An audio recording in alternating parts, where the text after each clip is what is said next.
Hello friends, कैसे हैं आप सब? बढ़िया। चलिए फ्रेंड्स, आज हम पढ़ने वाले हैं ऐसे अवकल समीकरणों अर्थात ऐसे डिफरेंशियल इक्वेशंस के बारे में जो किसी पर्टिकुलर मानक रूप में फिट होते हुए आपको नहीं दिखाई देंगे।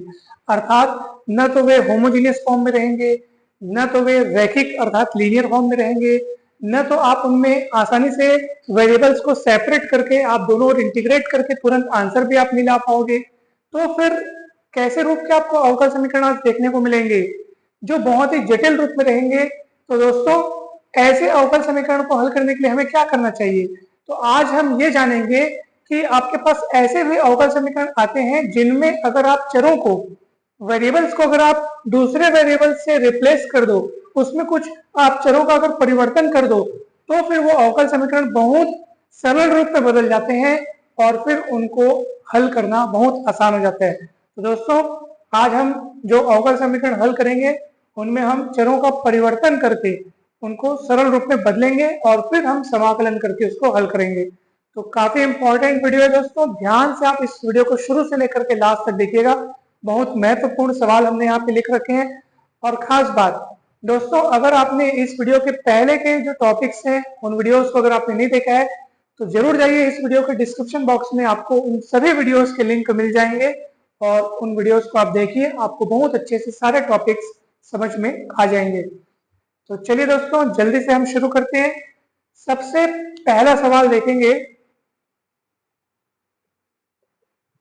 दिया हुआ अवकल समीकरण है, ठीक है, दिया हुआ अवकल समीकरण आपके पास क्या है? देखो,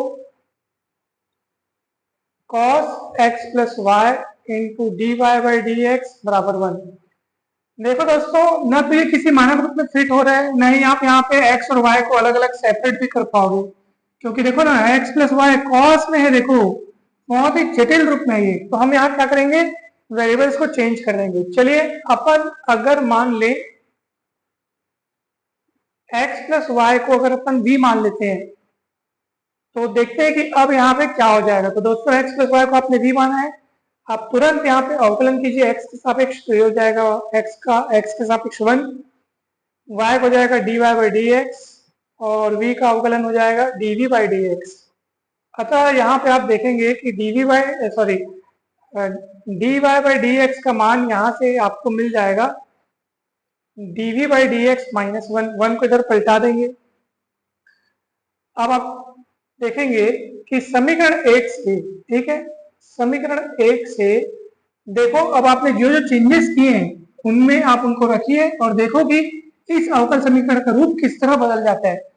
तो देखो, x प्लस वाई को तो आपने v मान लिया, तो cos v हो गया, ठीक है, और dy बाई डी एक्स का मान कितना है? dv by D x minus 1, ये dv by D x minus 1 और बराबर 1। दोस्तों, अब आप क्या करेंगे?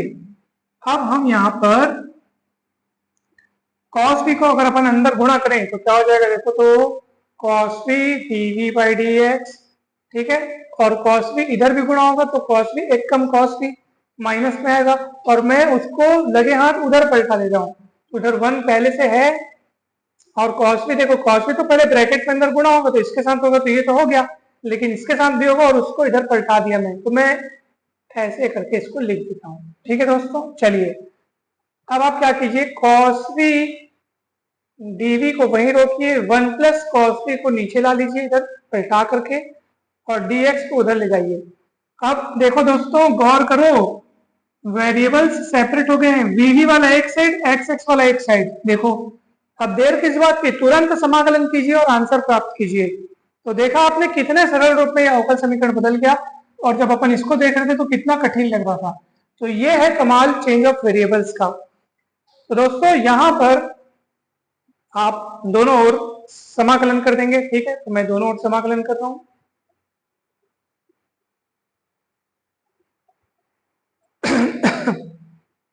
cos v upon 1 plus cos v dv,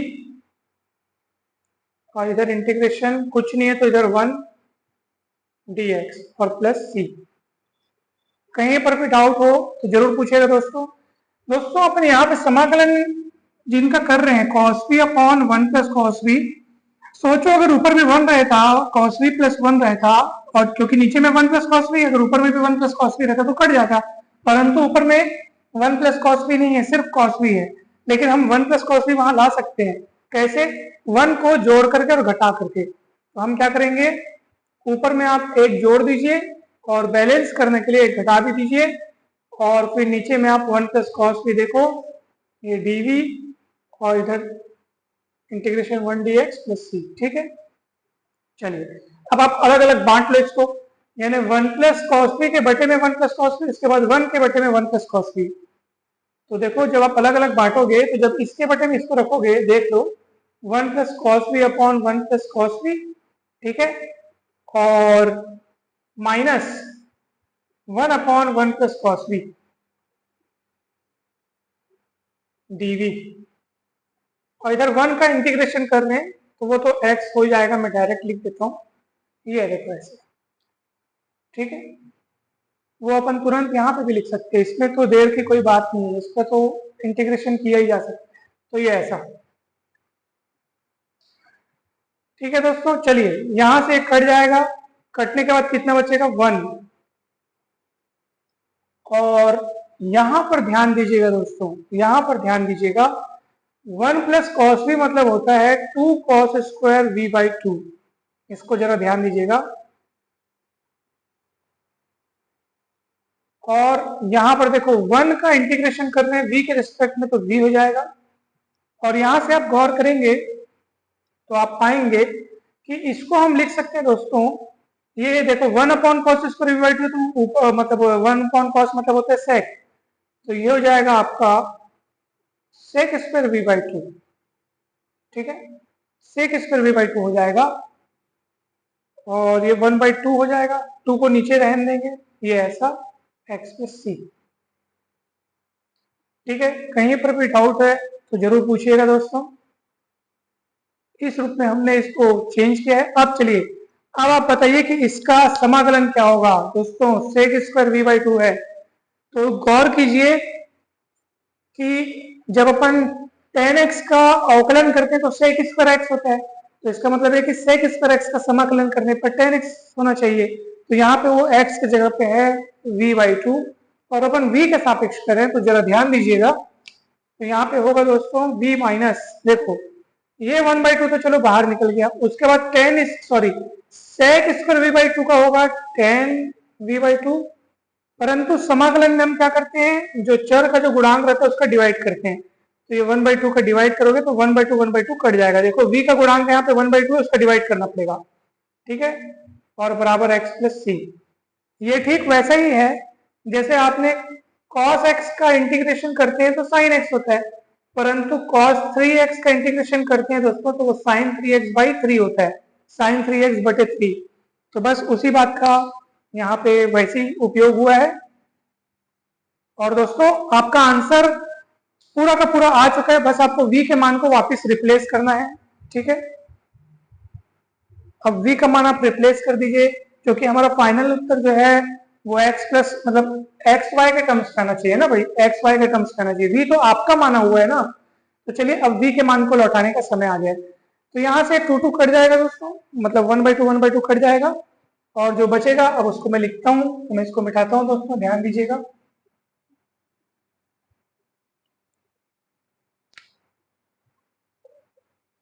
तो v किसको माने थे दोस्तों अपन, x प्लस वाई को, तो देखो v का मान मैं लौटा रहा हूँ, v मतलब x plus y minus 10 v by 2 मतलब x प्लस वाई बाई 2, और बराबर उधर है x प्लस सी।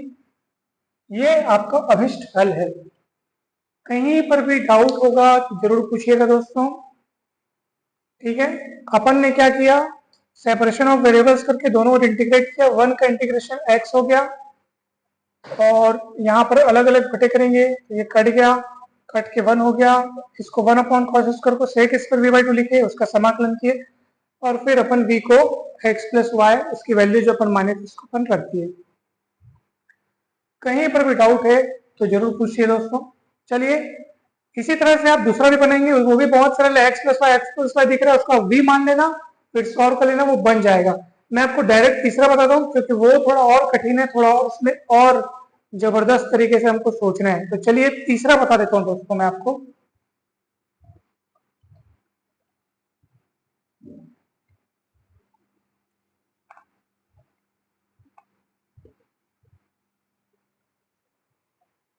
तो तीसरा सवाल आप देखेंगे, ठीक है, तीसरा में आपको दिया हुआ अवकल समीकरण है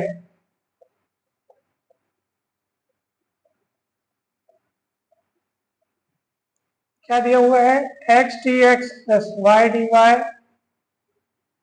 X T Y minus Y D x बराबर रूट ओवर ए square minus X square minus Y square upon X square plus Y square.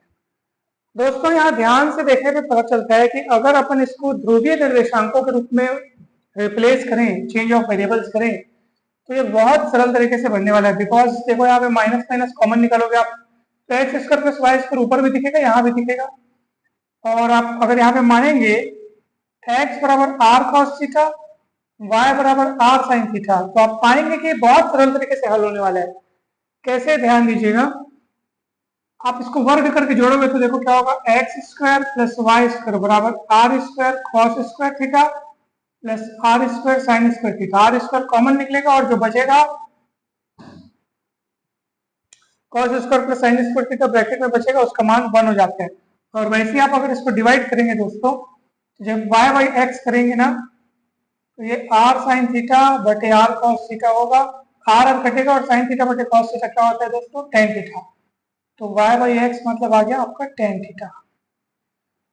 तो ये तो हुआ दोस्तों, हमने चरों का परिवर्तन किया तो जो हमको सूत्र प्राप्त है वो ये है। परंतु यहाँ पे हमको x d x y D y की जरूरत है, तो हम यहाँ दोनों ओर अवकल करेंगे और वहां पे भी दोनों ओर अवकल करेंगे। तो देखो क्या मिलेगा, तो दोनों ओर अवकल कीजिए, क्या होगा, एक्स स्क्वायर का क्या होगा 2x और x का अवकल लिखेंगे dx, वाई स्क्वायर का 2y dy, और इधर आर स्क्वायर का क्या होगा 2r dr, इस तरह से। तो 2 कट जाएगा तो क्या होगा x dx plus y dy बराबर r dr। वैसे ही दोस्तों इधर भी दोनों ओर आप अवकल कीजिए, फिर चेक कीजिए, देखिए आपको वहां पे क्या मिलता है। तो यहाँ पे आपको अंश बटे हर वाला सूत्र लगाना पड़ेगा दोस्तों, ध्यान दीजिएगा, हर का वर्ग, ठीक है, उसके बाद ऊपर में क्या आता है, हर इंटू अंश का अवकल माइनस अंश इंटू हर का अवकल, और उधर टेन थीटा के क्या हो जाएगा, sec square theta d theta, ठीक है। तो इस तरीके से हो जाएगा दोस्तों। चलिए अब अपन देखते हैं कि जब हम इन सारी चीजों को, देखो यहाँ पे आप देखेंगे कि x d y minus Y D x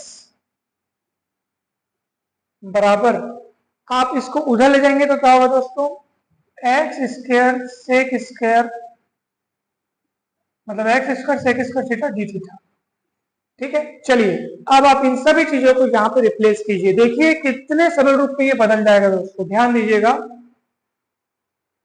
तो इसको समीकरण 1 कहो, समीकरण 1 से, ठीक है, समीकरण 1 से देखो x d x plus Y D y को मैं लिख सकता हूँ आर डी आर, देखो यहाँ पे तो हो जाएगा आर डी आर। अब x d y minus Y D x को मैं लिख सकता हूँ x square sec square theta d theta. अच्छा इसका भी अपन कुछ रूप बदल सकते हैं दोस्तों, देखो x मतलब क्या है, आर कॉस थीटा, मैं यहाँ पे रख देता हूँ। तो जब x की जगह मैं आर कॉस थीटा रखूंगा तो r square cos square theta हो जाएगा और sec square theta d theta. और आपको तो पता है कॉस और सेक एक दूसरे को उल्टा होते हैं, दोनों का गुणनफल 1 होता है। तो कुल मिला के ये हो जाएगा आर स्क्वायर डी थीटा, ये बढ़िया रहेगा। तो इसका मतलब ये हो गया, डायरेक्ट हम इसको लिख सकते हैं आर स्क्वायर डी थीटा, ठीक। चलिए आगे बढ़ते हैं दोस्तों। अब आप यहां से देखेंगे कि इधर क्या हो जाएगा, देखो यहाँ से माइनस माइनस कॉमन निकलेगा, तो माइनस कॉमन निकलने के बाद ब्रैकेट में बचेगा x square plus Y square, जिसको आपने यहाँ पे कितना आया है आर स्क्वायर आया, तो ये जाएगा ए स्क्वायर माइनस आर स्क्वायर और अपॉन ये आर स्क्वायर।